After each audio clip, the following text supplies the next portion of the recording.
5 here.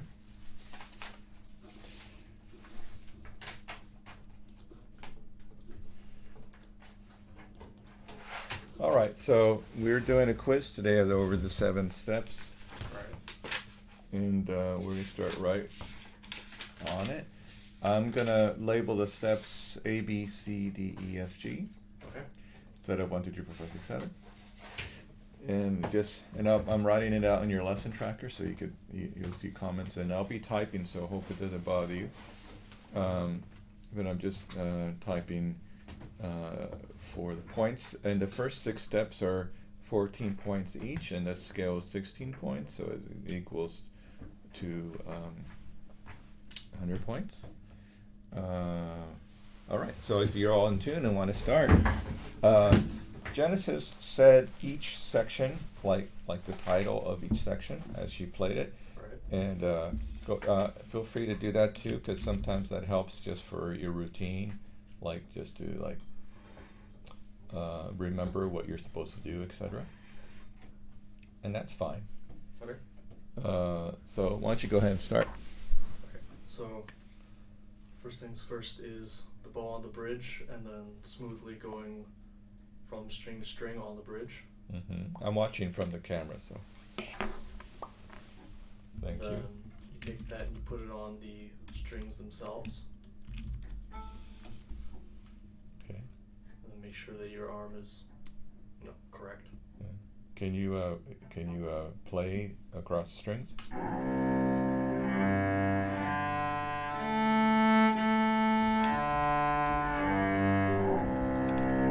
And go start on the A string and do it the other way.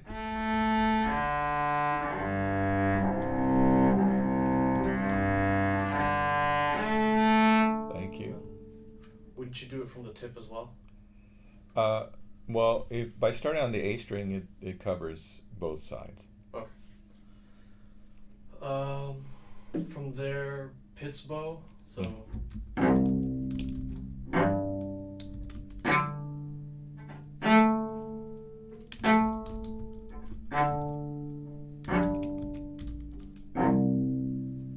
then, so that's 3. Then you do the. I'm trying to think of the name of it. The patterns.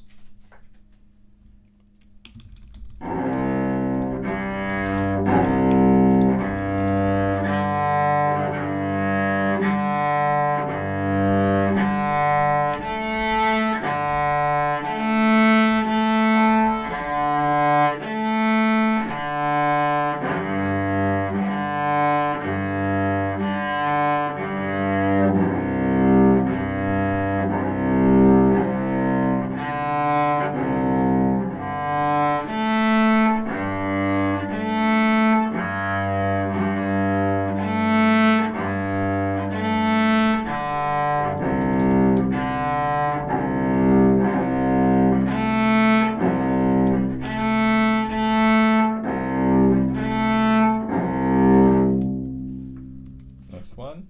Okay, so that's. I have to count them out in my head. That was 4, and this Bridge, is number 5. regular, Pitts, that, and then ring tones, and then harmonic tones, and then scales. So ringing tones, if I can remember properly.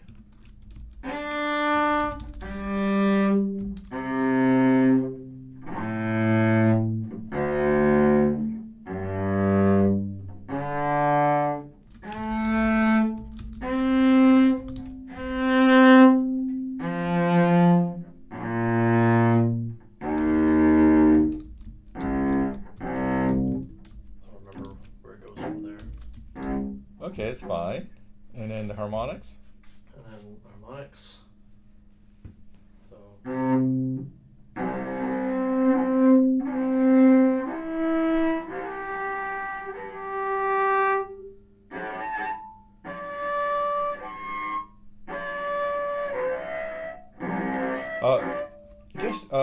Ethan, just do 4, 3, and 2 on each string. Don't worry about the 1.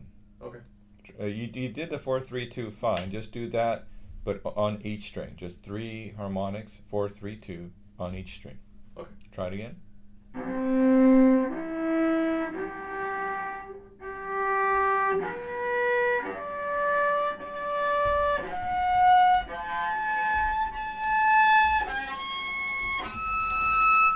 All right, so we're doing scales by memory. Okay. And I'm having random number generator from 0 to 11. 0 being C, 11 being B. So starting on 0 is like C. 1 would be D flat. 2 is D, for example. 8 is A flat. 7 is G. So I'm going to press this generate, and let's see what happens. Okay, you got 2. So that's D major. Lucky you. D major? Yeah, D major, 3-octave scale, and you could do 2, 3, or 4 slurred as you wish.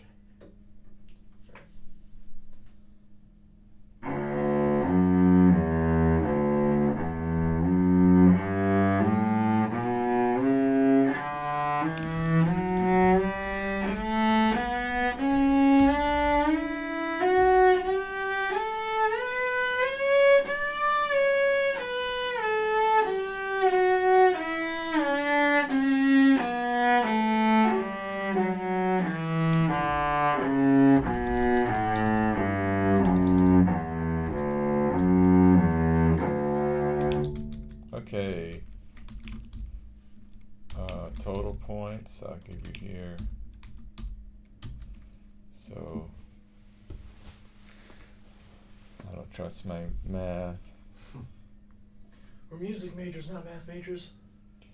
Right, so, let's see, 1, 2, 3, 4, okay.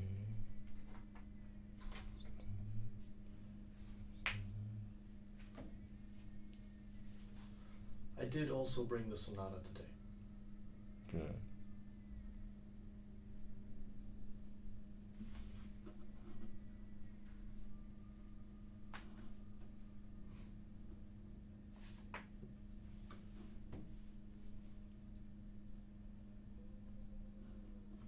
Let me do it again.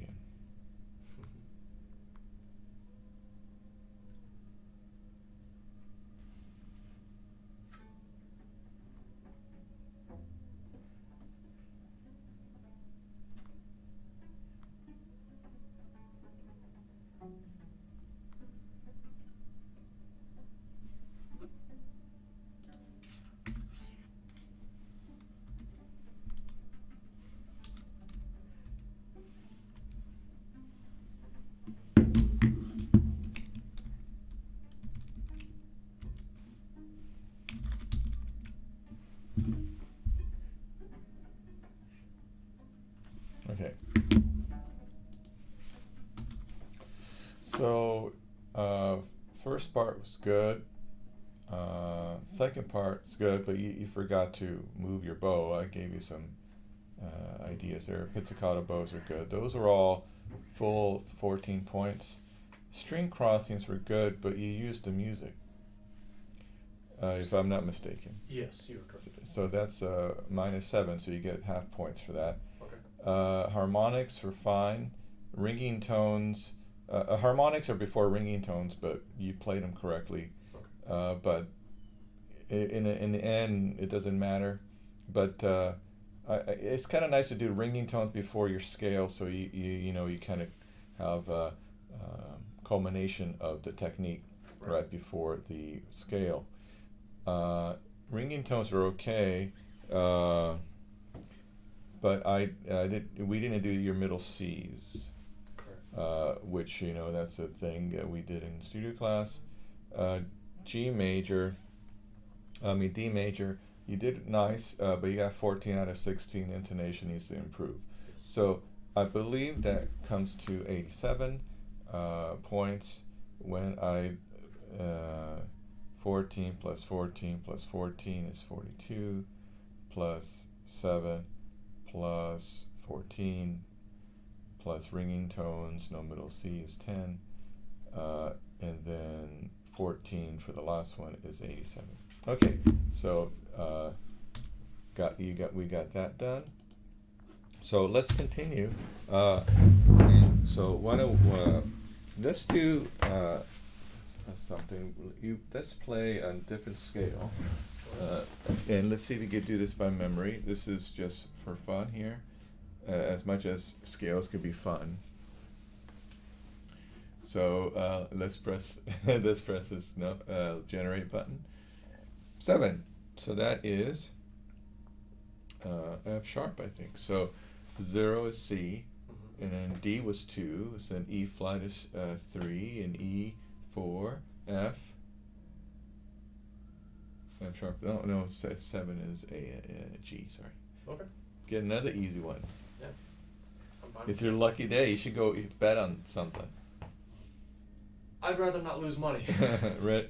All right. So this time, let's be a little more strict about the tempo. You can do 4 slurp a hot. 1, 2, 3, 4.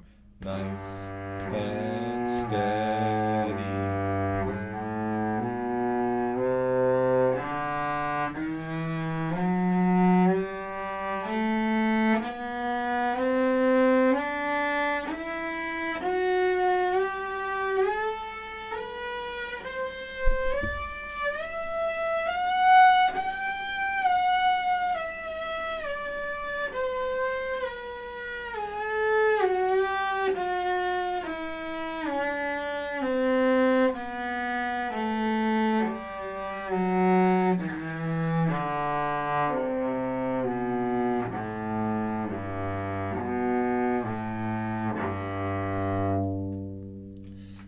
That's pretty good, mister. So I want to find a scale that's your kryptonite. So that's number 8. So it's A flat. A flat. So this one has no open strings. So when we have no open strings, we have 2 extensions in a row. Then 1 2 4 1 2 4, no extensions. Then 1 3 4 in this case of A flat. A major would have similar fingering, except instead of 1 3 4 at the top of the second octave is 1 2 3. Okay. Then the last octave is always 1 2 1 2 1 2 3. Right.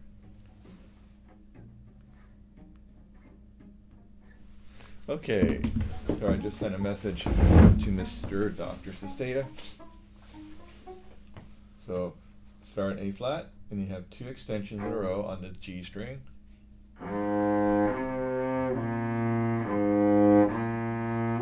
Another extension. No extension. 1 2 4, no extension. Then 1. So yeah. So when you have you've seen those fire boxes, I guess, for lack of a better word. It says, in case of fire, break glass. Mm-hmm. I think we should have one here that says, in case of, scale, trust your ear. Yes. You're following your fingers, and instead of following your ear. I had a student who's now at the Peabody Institute, and one year he was auditioning for Houston Youth Symphony, and I said, we got to know all your scales, and he was going to audition for the top orchestra. He was already a junior, and he doesn't want to be in the lower orchestra, being a junior, and so I taught him some scales, and he had such a good ear that he just figured out the rest of it. Oh, so A flat's like this. Oh, B's like this. It was really easy. But I think because he had such a refined hearing, he was able to really hone in on the intonation, and then besides that, he was able to in an abstract way, think about patterns. So this is where a lot of us have problems. I can think about a pattern and just kind of think of it in my mind, and think, look around and in the air as if I could understand it. And I'm not great at algebra or these or calculus, this kind of math, but I could see in patterns really well. So try to lock into that part of your your knowledge, your brain, the pattern recognition, and also be led by your ear. These are the two things that will help your scales to become really, really easy, besides practicing them. So what is a scale made of if you're going to talk about steps, half steps, whole steps? So think, if you want to think C major, that's fine, just because all the major scales have the same pattern.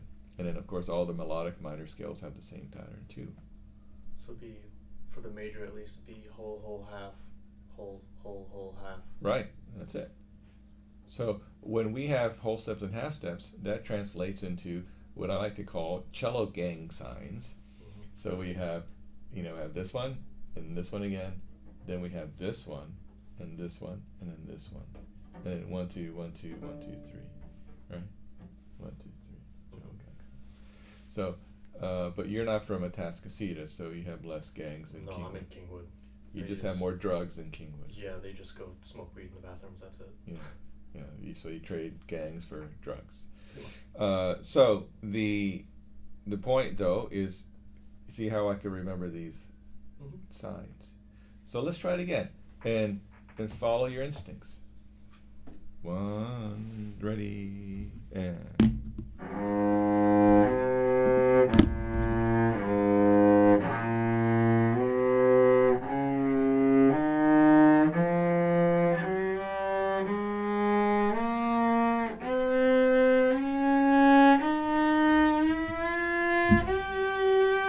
Whole step, half step, whole step, and okay, stop, freeze, don't do anything. Look at your thumb.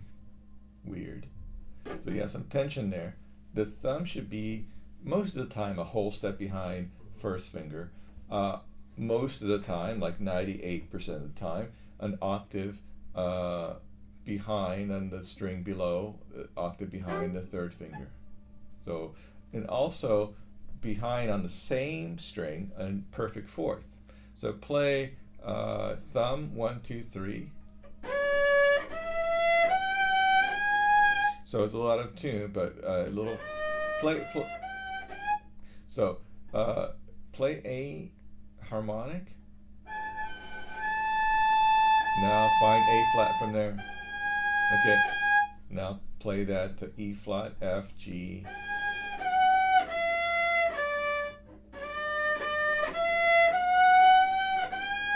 Now the reason why we do this in this position, which is basically an octave position, is the reason why we do it is because when we're trying to emulate the first position, and look at the first position, we have the nut. Then we have a whole step for first finger, then a whole step for third finger, then a half step for fourth finger. So when we put our thumb above the fingerboard, the thumb becomes a portable nut, like a capo on a guitar. You've seen that when you put a little bar on the guitar. And then you could have a portable nut, and that thumb could be used in that position, anywhere in that position, on the cello. So remember that as you go up. Now, finally, about the top of the scale, when you play a half step on the top of the scale in a very high position, we have to kick your second finger out of the way, because when you put your second finger down and leave it down, and then put your third finger down, that top note is going to be a lot sharper than you're supposed to. So now, let's play the whole scale again. Start from the beginning. And this time when you get to the top, you know the fingering, make sure the thumb is following behind the hand. And even if it's not perfectly in tune as a perfect fourth or an octave, as we talked about, a perfect fourth on the same string, octave on a lower string, just keep it together. Right. Keep it together. Not in the air. Over 2 strings, lightly following on the 2 strings. Ready, go.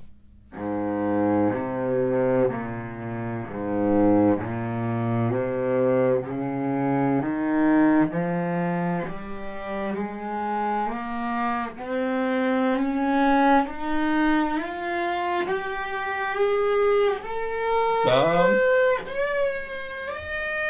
Kick it out. 2, 4. Okay, so we'll come back to it, but when to put the thumb up? Well, play the fourth finger A flat, or you're just past it. So bring your arm up. So then keep playing it and put your thumb up as you play. Now move. Now come back. Put it. Wait. That was fine, but you could have put it earlier. You could have put it behind the neck a little earlier. So play 2. Yeah. So in other words, the thumb is the strongest finger, but it needs to be lazy, meaning it shouldn't squeeze. Right. So it should have less activity than you think, and it's very strong. It doesn't need to add in so much power as you think. Next is it should, even though it's lazy in that sense, it's the quickest finger, meaning if it's not there first, then you're going to have the weight of the thumb holding you back going from neck position to thumb position. Okay, excellent. So this random number generator, you could just find one here on Google. I recommend you do that for your scales now, and we may just move to this method for any scale that you play, and maybe try to play like 3 to 4 for each lesson, and then eventually we're going to switch over to minor scales as well.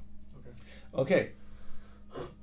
So let's we were talking about a sonata, which you got a Vivaldi, right? Yes. So let's look at that. Which one do you want to go to, the first, second movement, both movements? Both, I guess. I took a look at the first one, and I also messed around a little bit with the second one, but only for the first page on the second one. Well, let's look at the Largo to start off with. Yeah. Okay. So, with solos like these, I personally want to start this up bow. Is that like, I know on the Haydn you started down bow for the Yeah. but on this one, wouldn't it be with the starting? Oh, right. Well, I guess you could do it that way. Beats there's a hierarchy of beats. So the first beat is usually the strongest one. And then this is in 3/4. So 2 and 3 are less than 1. Generally 2 would be a little bit less than both 1 and 3, and then 3 is a little more than 2, and 1 is stronger than all of them. Now, there are some exceptions. In modern music, composers would write a lot of times an accent, crescendo markings, forzando markings on different beats, and sometimes the offbeat. So even Beethoven loved to do that. He put a lot of markings in there because he wanted accents where there were no accents normally. So you may notice that in the time of Beethoven and beyond, there are a lot of markings in the music, a lot of instruction. Forzando, crescendo, accents, articulations, etc. Before that, even at the time of Mozart, or Mozart's writing, and Haydn, there was really not very much to go on. So I noticed that with Haydn. And then you have, for example, Vivaldi, and when you look at his music, it looks like there's nothing on there, right? So, and if you look back on the original, which I think they may even have it here.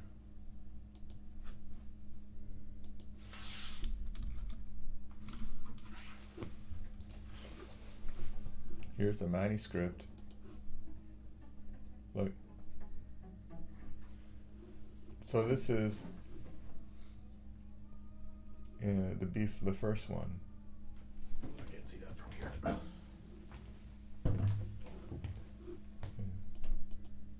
Oh, okay. So they have some slurs. A few, but not really. Other than that seems to be the only markings. Right. But look, these are all separate bows. Mm-hmm. There's some slurs.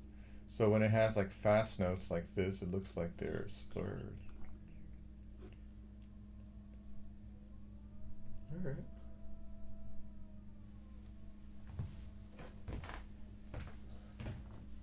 So when we look at yours, number 3,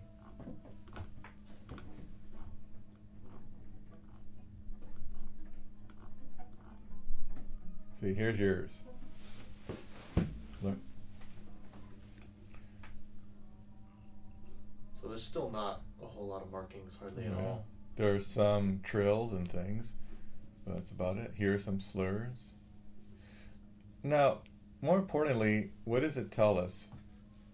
Well, there are some places that maybe should be more lyrical. They have slurs on them. There are some that don't have slurs. Doesn't mean they're less, doesn't mean that they can't be lyrical. But like the beginning does sound to me like it has like more of a tutti orchestra kind of feeling, like a percussive feeling, maybe with brass. Right. Anyway, something a little louder. And then, and starting from measure 3, we have more of a lyrical feeling.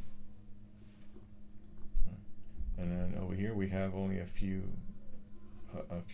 slurs, some trills. Right. Anyway, so I would start down and then play another down. Down, down, down, up, down, up. So down and then you have hook bowing. Down, down, down, up, down, up.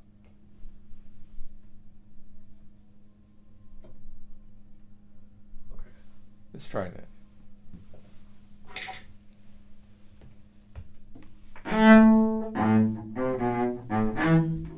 Now let's get a little more steady. Bum, bum, bum, bum, bum, bum, bum. Ready, and.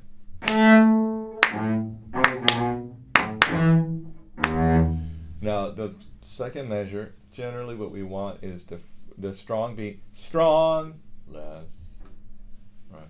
So you could consider that a diminuendo. You could just say like the second beat is piano or mezzo forte, but play it with a good articulation with pizzicato bow, except the first pizzicato bow is stronger than the second. Ready? Just play the second measure. Ready? And. It's funny, you play them weaker and weaker. Can you play? Don't be afraid to play. Play loud and then soft.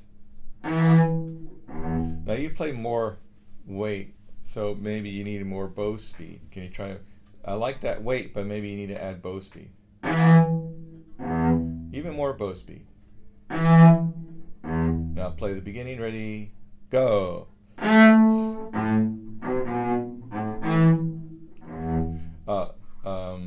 That open A, I love it. It's fine. You could also play a stopped A, like second finger if you want on the D string. But can you make that A longer? A, bum, bum, bum. Your instinct's correct to put a little space between the top A and the bottom A. But I think that space, it could be misconstrued as like a rest.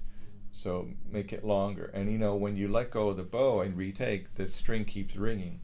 Just go a little bit longer on to hold it a little longer. Ready? Go. Yeah, but can you make all that forte? Except for that last note. Ready? Go. Even the bum, forte, forte, forte, less. Yeah, so we're making a statement here. When you look at the music provided here, you can see that the second part, which is the continuo part, they have the same as you. Now the continuo, what happens is that they'll fill in the rest of the music because it's called basso continuo. So the harpsichordist will look at these notes here, and that's what they play in the bass. And then they would realize the harmony just by the bass and the soprano voice, or in this case it's the cello voice, the melody. So that's A minor, 6, D minor, and then 5, 6, 5 of E, right? So that's how they would fill it in. And the right hand just fills in the rest of the notes in a accompanimental or a counter melody like fashion. Okay. So, but here, this is exactly what the cello's doing. So my interpretation of this is that because it's the same, means that it wants. I think he wants to have a more of an impact, Okay. like in sound. Right. So that like you get hit by this first measure with both instruments playing the same thing, and it just hits together and goes. It makes sense, I think. Right. So if you have an orchestra piece and everybody's playing the same thing, it usually feels like it's loud. We take the Romantic Symphony of Beethoven, right? Fifth Symphony. Ba ba ba ba, right? Everybody's playing together. All the strings, anyway. I think the full orchestra is playing. Yeah. So don't do you listen to see? music, so I wouldn't know, which Well, is ironic for a music major. oh, that is depressing. Yes. But this full orchestra. So when you hear an orchestra a unison passage, and everybody plays the same rhythm, same notes, etc., except different octaves. Usually, it seems that it's usually loud. It seems like it. At the end of a big piece, everybody's playing the same chords and a bum bum bum bum bum bum, Right. kind of thing. It seems loud. Now this is the beginning of a piece, and so not to belabor the point too much, but just showing you a little bit of how we figure things out. When then see, he doesn't put a dynamic, Right. whereas Mozart put a little dynamics, and definitely Beethoven wrote a lot more dynamics. So after Beethoven, composers were more meticulous and put more dynamics in there. Right. Okay, can you do that again and then go on?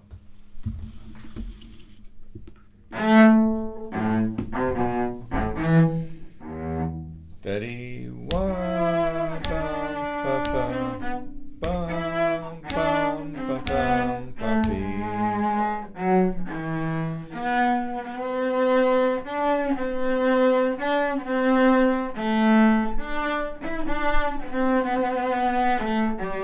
Now here's where you could make it so that that last G is an up bow. Down, down, down, up, down, down, up, down, up. Now hook. Separate. Separate. Oh. No, that's a down bow? No. No, that should be a down bow, I think. Okay. But start from the third measure, please. And let's figure this out. Third measure, go. Measure down, right? Yeah, I think so, yes.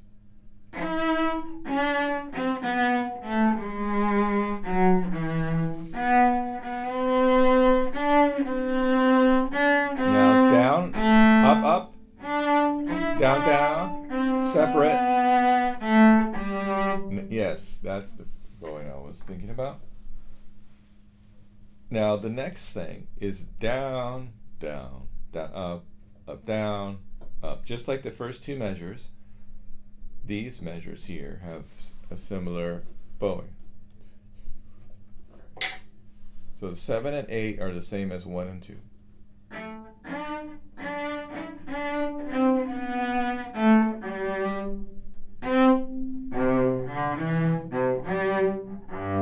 Good. Now, you're swinging it a little bit, and it does say largo.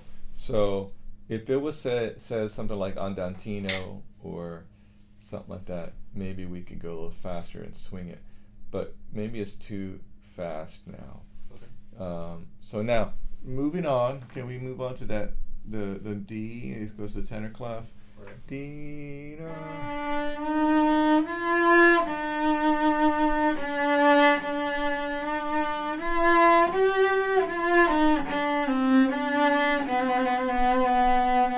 Yeah, so there you could adjust the bowing down, up, down, up. So I would see this measure here, the E flat half note.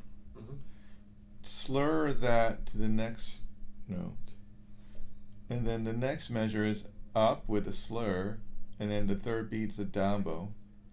So when you're measure 14, that's going to be down, up, down. Wait. And 14 with that bowing would be up, down, down slur, up slur. Yeah, down, up, down, up, down. Yeah, you're right. Okay. So once again, 14 that's up bow, and 13 that's up bow, starting up bow. Sorry, yes. Right. And then 12 that's down bow with a slur into the third beat, and then 11 that's down bow separated, two slurred, one separate. Now, you're not being very imaginative with your bow or sound. This is a solo, and I have this idea, suspicion really, that I give these pieces and people just think they're boring, and maybe I'm not explaining myself too well. Reason why we play these Vivaldi sonatas is so that we can express ourselves at a very high level and not be worried about something that's very difficult with lots of shifting, lots of chromatic notes, and basically not learn proper technique and be able to express ourselves at a high level. We want to play music that's easier, express ourselves at a high level, technically proficient. So as you get music that becomes more and more difficult, we don't take along take along the bad habits that we had previously. So one of the things you're doing is, or not doing, is you're not really expressing yourself.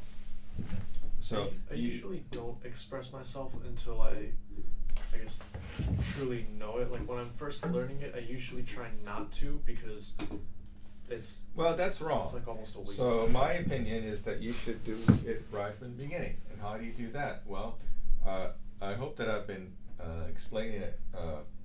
For example, we talked about how to figure out the bowing, the dynamics, just by looking at the music, the contour, the shape. Think about the other part, being in unison with the first part. That may be that it's like should be forte. Thinking about how it looks lyrical or not, with slurs or not. So the other is the shape. It's like it goes from, for example, in this measure 11, we have this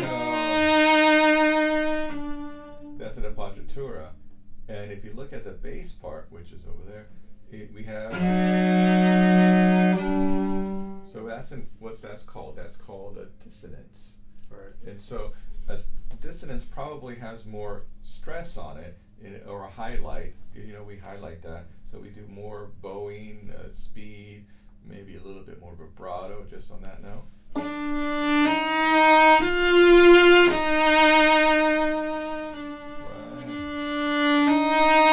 And we're going up.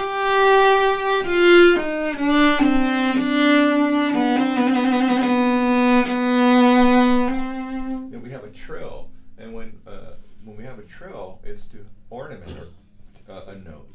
And when we ornament a note, just like when you ornament yourself, some people like to ornament with earrings, nose rings, fancy clothes, etc. You're bringing attention to yourself or a certain part of your body. So you need to bring attention to this note. Now the idea of like playing something plain to begin with is not a good idea. You need to be involved in it from the very beginning. And this is why is the following. We make mistakes. So how do you know what the final answer is, at least the interpretation for this semester, which you could change later if you like.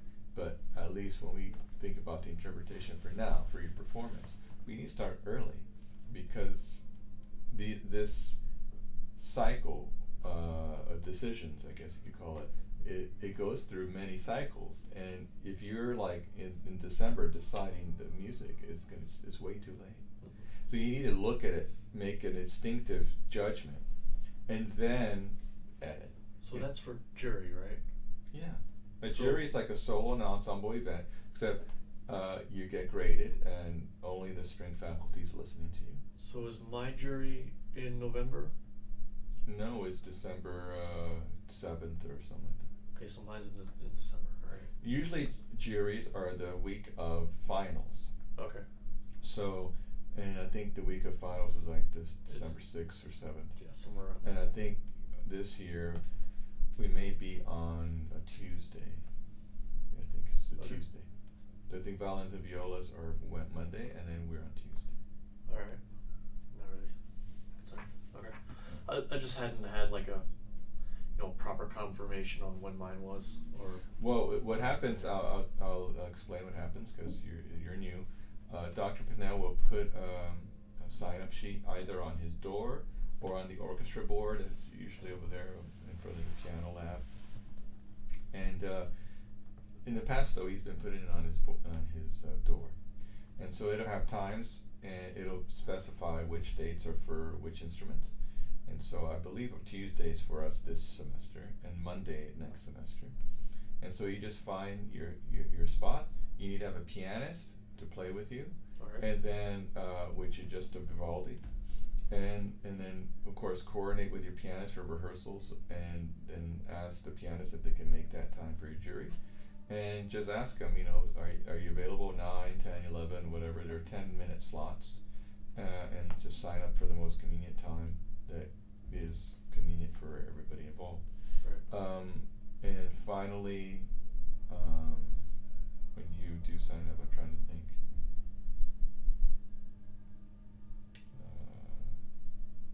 Yeah, so, and he usually puts it up a good 3 weeks before, like a week before Thanksgiving at least, maybe a week before that. I think I saw the list of pianists has already been posted, for like who you can email Where? and Where ask. was that? I don't know where. Somebody sent it to me. Well, the list that is on his door is outdated because there are some people on the list that are like not here anymore. Right.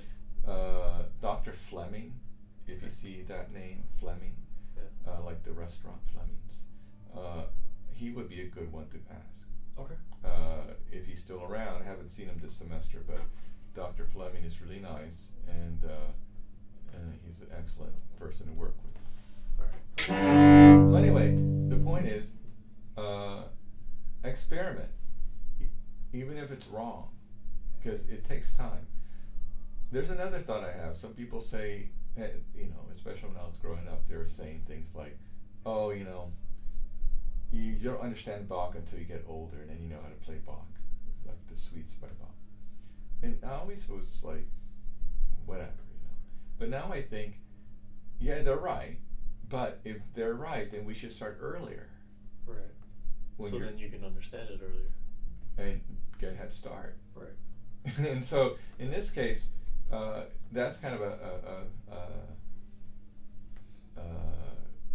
macro kind of thing, like a meta, like a huge idea. But in this case, in a smaller way, we have to think about, if we don't know about the musicality, maybe we should start trying it now, because a week before a jury is not the time. Right. Do it now, and then next week you change your mind, next week you change your mind, and it's like editing a paper. You write down a nice paragraph, and then you're like, it's not good enough, okay, let's rewrite it, and then every week you come in with a rewrite, and pretty soon you can have like 20 rewrites, and you may come back to your original idea, but it's a lot better. Right. It reads better, it's I've more done that precise. a few times. Yeah, and that's what we're doing, is you're editing. Of course, we hear it, and within an hour, we could change a lot of how we decide. For example, we have crescendo, decrescendo. How are we going to do that? Well, with your bow, with your little vibrato, some bow speed, weight, playing 5-finger board by the bridge. You got to experiment with that, because otherwise it never happens. These things don't happen naturally. You got to work on it. Okay, so let's play it again from the beginning. 1, 2, and 3.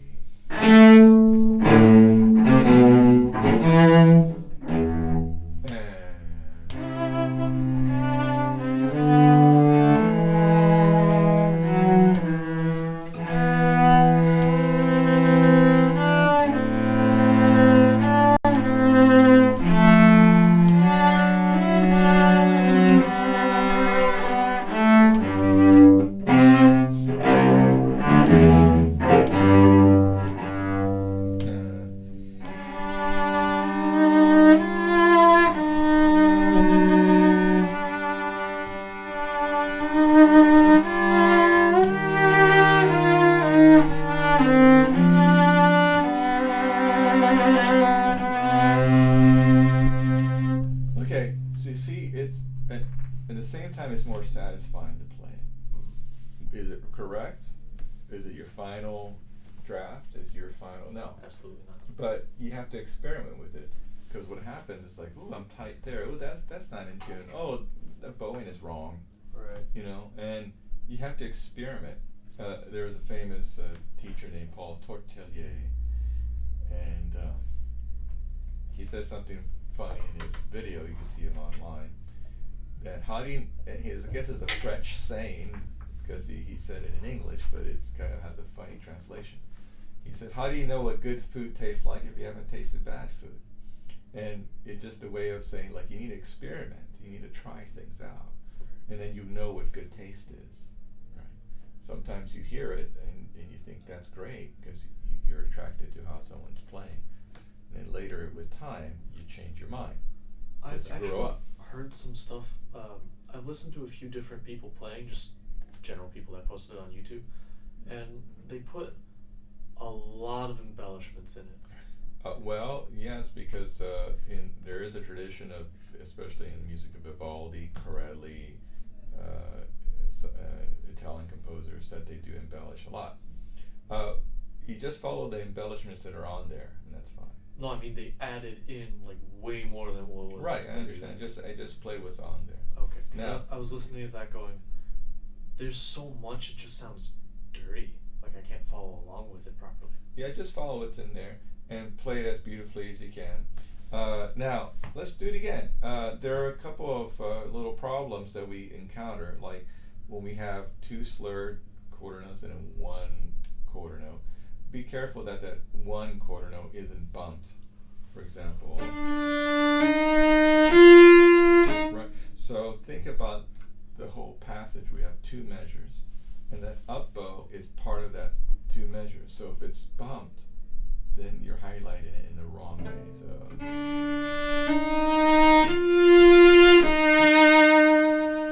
see how the E flat is the one that is the main note. So be careful. The same thing going the other way. That one's easy to bump because it's a down bow. So you have to be more careful. The up bow G is the strong one. So it's like a transition note, not an actual play this out. It's you could say it that way, yeah. Okay, let's try it again and see if we could understand that. Ready? And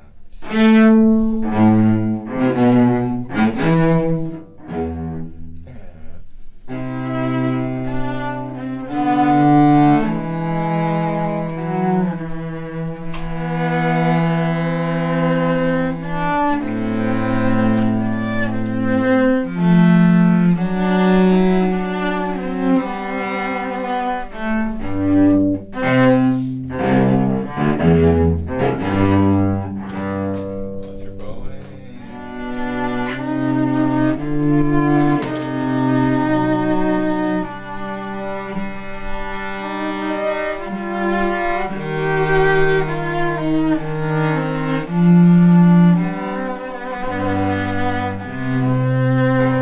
Okay.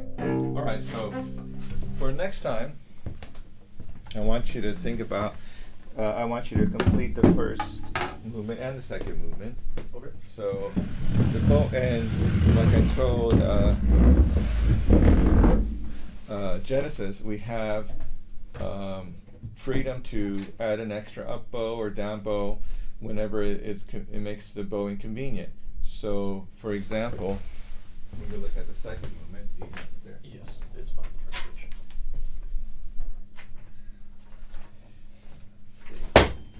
It starts up bow, down bow, and then you keep following along, and it's fine. So, dun, dun, dun, dun, dun, dun, dun, dun, up, dun, dun, dun, dun, dun, dun, down, down, up, up, up, down, down, down, up, down, up, down, up, down, up, down, up, down, up, down, up, down, up, down, down.